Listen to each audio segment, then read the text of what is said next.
क्योंकि इनके अंदर एक रोग नहीं है। हर किसी जड़ चेतन गुण दोष में विश्वहीन जब, हर चीज में दोष है, पेड़ों में भी दोष है, पर इनके अंदर एक भी दोष नहीं। क्योंकि सबसे बड़ा दोष मनुष्य के अंदर किसका आता है? माया का। किस प्रकार से कि भूमि पर भावर पानी, भूमि पर भावर पानी, भूमि परत भागर पानी, भूमि परत भावर पानी, भूमि परत भागर पानी, जिनसे महिमा याद पटानी, जिनसे महिमा ढाल पटानी। तो निर्मल जल की जैसे धारा आसमान से आती है और जमीन पर गिर करके मिट्टी उस पर मलिन हो जाती है, उसी प्रकार हमारा ये जीवन है। माँ के गर्भ में आया तब तक भगवान की खूब स्तुति करिए, भगवान एक बार तो भेज के देख, तेरा कितना भजन करूंगा। और जहां जन्म लिया वहीं माया लपेट देती है, वहीं माताजी, पिताजी, नानाजी, दादाजी इत्यादि सब याद आने लगे। माया का चमत्कार है। अगर हम लोग माया से हट जाएंगे, निवृत्त हो जाएंगे, तो फिर हम तो साक्षात ब्रह्म हो जाएंगे। भाई जब हमारे को माया ही नहीं लपेटेगी, किसी का सुख दुख का कारण ही नहीं रहेगा। इसलिए सुखदेव जी भी माँ के गर्भ से बाहर निकले कब? जब इन्होंने भगवान का आशीर्वाद वरदान प्राप्त किया, उसके बाद बाहर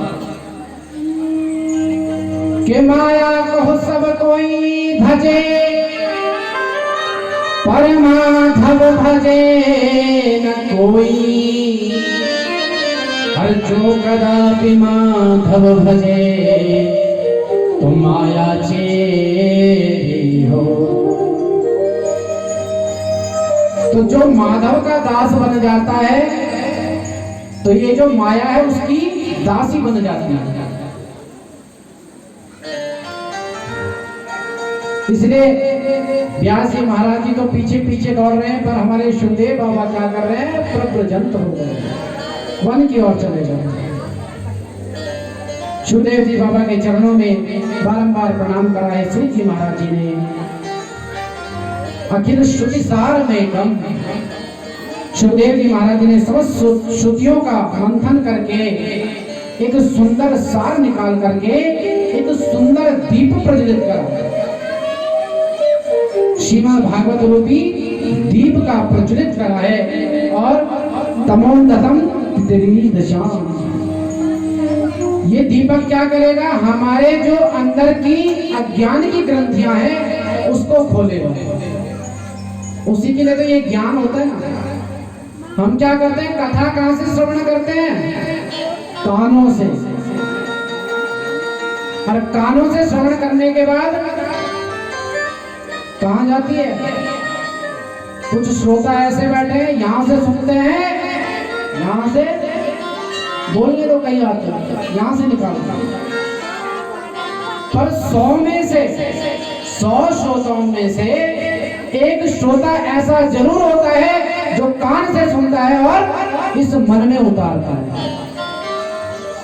कथा आप सबके लिए नहीं कर रहे हैं, कथा किसके लिए कर रहे हैं? भगवान की। किसको सुना रहे हैं? भगवान को। आपका क्या होगा? आपका सुन के कल्याण होगा। किसका? एक का। वो एक कौन है? जिसके मन में वो कथा उतरेगी। व्यर्थ बात करने से कुछ नहीं होगा। तो कथा श्रवण करने के लिए यहां से सुनिए और इस मन से उतारिए, तब आप पे फर्क पड़ेगा। नहीं तो आप तो हजारों कथाएं सुनते हैं, आए साल भर में यहाँ प्रोग्राम, साल भर में दूसरे गांव में, पर फर्क किसी पे नहीं। खूब समझाते हैं, बड़े बड़े संत आते हैं, महात्मा आते हैं, व्यास जी आते हैं, खूब समझाते हैं, खूब प्रवचन देते हैं कि महाराज मदिरा का पान मत करो, मांस भक्षण मत करो। पर हमारी दुर्बुद्धि ऐसी है कि हमने तो वही करना है जो महाराज जी मना करेंगे। महाराज जी कहेंगे मदिरा का पान मत करो, पर हमारा चित्त शांत तब होगा जब मदिरा का पान करेंगे महाराज। जब हमारे अंदर असुर पैदा होगा तब हम मांस का भक्षण करेंगे। खूब कथाओं में श्रवण करते हैं, शांति से बैठ करके कथा श्रवण करिए, पर कोई फायदा नहीं। ये दीप किसने प्रज्वलित करा है कि संसारिणाम करुणयाः पुराण गुह्यम तम व्याससोऽनुमुपयामि गुरुं मुनीनाम्।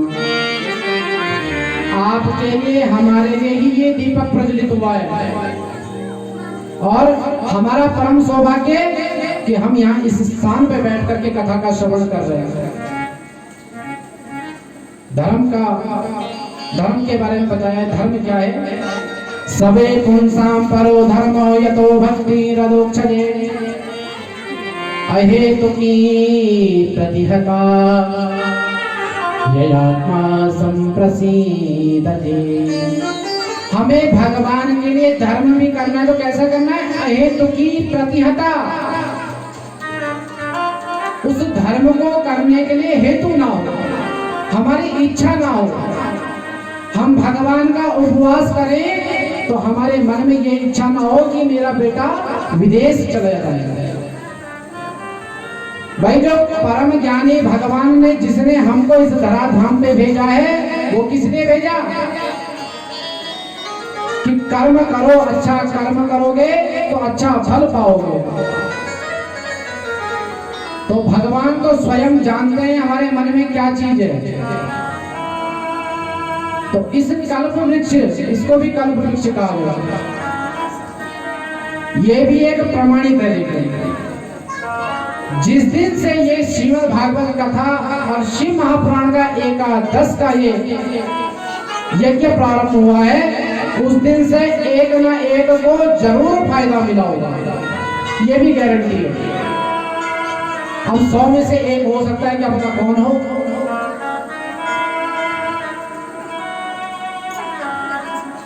हमारी भक्ति में अहेतु की होनी चाहिए, उसमें मांग नहीं होनी चाहिए हमारी कि ये चाहिए। अरे भगवान ने तो हमको बनाया कि हमारी